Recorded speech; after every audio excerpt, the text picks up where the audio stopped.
Hello दोस्तों, स्वागत है आपका हमारे यूट्यूब चैनल AKC के स्टडी में। तो आज मैं बताने जा रहा हूँ चैप्टर 5 गति के नियम के पूरे MCQ। और यहाँ से बाहर कोई भी MCQ नहीं आएंगे। और MCQ का बहुत रोल होता है हमारे सब्जेक्ट्स में, क्योंकि 30 नंबर के मात्र MCQ आ रहे हैं और 25 नंबर में पासिंग है। तो MCQ बहुत रोल करता है। जो अगर नहीं भी क्वेश्चन आंसर कर पा रहा है लेकिन न्यू टाइप अच्छे से कर पा रहा है तो आराम से वो पास हो जाएगा। ठीक है, तो आज मैं बताने जा रहा हूँ गति के पूरे MCQ। इससे बाहर कोई भी MCQ आने वाले नहीं है। तो फर्स्ट क्वेश्चन है, किसी वस्तु के जड़त्व का कारण है। जड़त्व का क्या कारण होगा? सिर्फ उसका द्रव्यमान होगा। ठीक है, न्यूटन के गति के प्रथम नियम को कौन सा नियम कहते हैं? न्यूटन के गति के नियम को कौन सा नियम कहते हैं? तो जड़त्व का नियम कहते हैं। ठीक है, फिर न्यूटन के गति का तृतीय नियम निम्नलिखित में किसके संबंध स्थापित करता है? जो गति का नियम है वो किसका संबंध स्थापित करता है कह रहा है। तो जो नियम है F अनुक्रमानुपाती del P vector del P upon del T है। यानी क्या होगा? F बराबर m है, बल बराबर द्रव्यमान गुणित त्वरण। तो बल और त्वरण के बीच करेगा। ठीक है, फिर दो वस्तुओं के संवेग समान है तब क्या होगा? हल्की वस्तु का वेग भारी वस्तु के वेग से अधिक होगा। ठीक, फिर पांचवा क्वेश्चन है, यदि किसी निकाय पर कोई बाह्य बल न लगाया जाए तो उसका कुल संरक्षित रहता है। उसका क्या संरक्षित रहता है? रैखिक संवेग। ठीक है, फिर देखो यहाँ पे दो क्वेश्चन पूछा जाता है। जैसे पहला फर्स्ट क्वेश्चन है, रॉकेट नोदन की कार्य विधि आधारित है, और उसका और में है या में आ जाएगा? रॉकेट नोदन आधारित है। ठीक है, ये दो क्वेश्चन आते हैं, घुमा सकता है ये। ठीक है, तो रॉकेट नोदन किस पर आधारित रहता है? संवेग संरक्षण पर। ठीक है, फिर है सातवां क्वेश्चन, यदि स्थैतिक घर्षण गुणांक H5 तथा गतिक घर्षण गुणांक μk हो तो निम्न में से कौन सा कथन सत्य है? तो H5 क्या होगा? बड़ा होगा और μk क्या होगा? छोटा होगा। ठीक है, फिर घर्षण बल कार्य करता है। घर्षण बल कहाँ कार्य करेगा?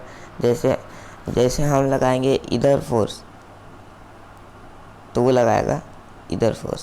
ठीक है, तो कौन सी दिशा में लगाएगा? विपरीत दिशा में लगाएगा। ठीक है, निम्न में से किस विधि द्वारा घर्षण बल को न्यूनतम किया सकता है?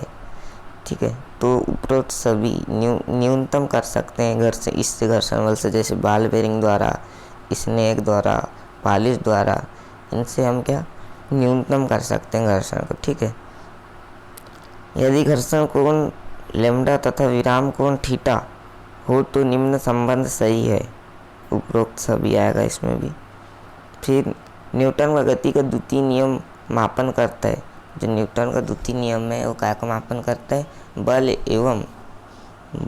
एवं संवेग परिवर्तन की दर को मापन करता है। क्या? न्यूटन के गति का द्वितीय नियम करता है। ठीक है, फिर एक जेट इंजन किस सिद्धांत पर कार्य करता है? तो ये भी संवेग संरक्षण पे। ठीक है, फिर पूर्ण रूप से बर्फ से ढके हुए तालाब पर बर्फ की चिकनी सतह के ठीक मध्य में एक व्यक्ति खड़ा है।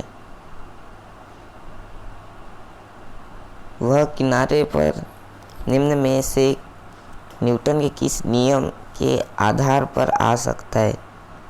तो ये तृतीय नियम पर आ सकता है। ठीक है,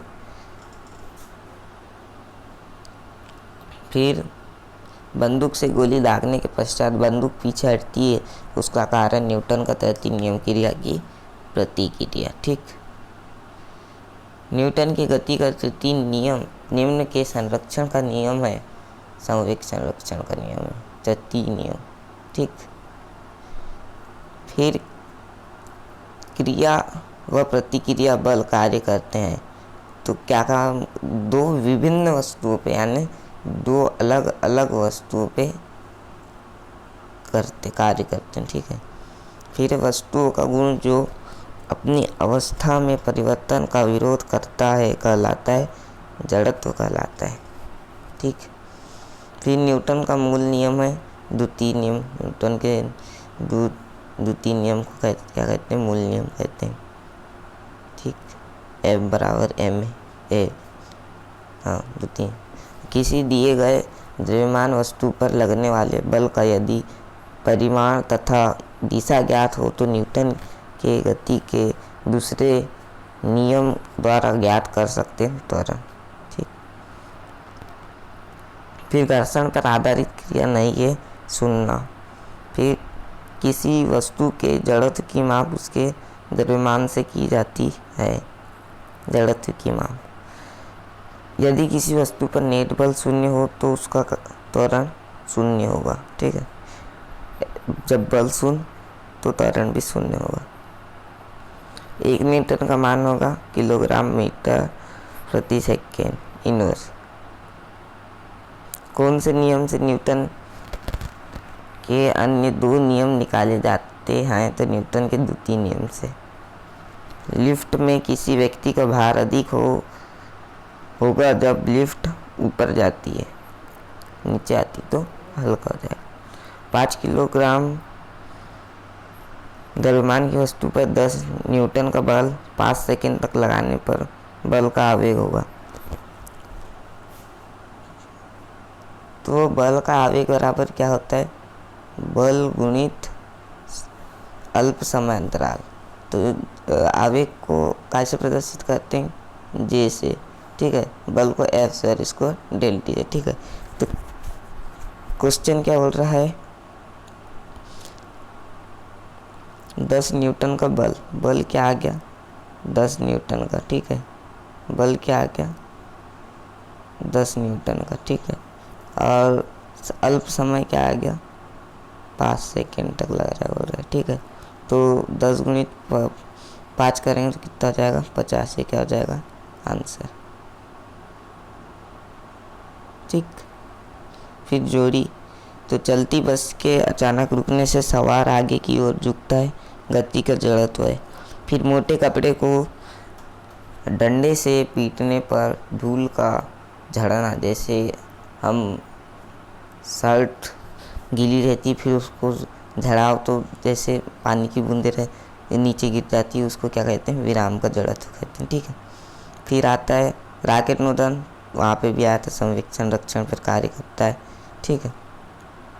फिर क्रिकेट की गेंद लपकते समय खिलाड़ी अपने हाथ पीछे खींचता है, आवेग कम करने के लिए खींचता है। जमीन पर चलना क्रिया की प्रतिक्रिया, ये कौन सा नियम है?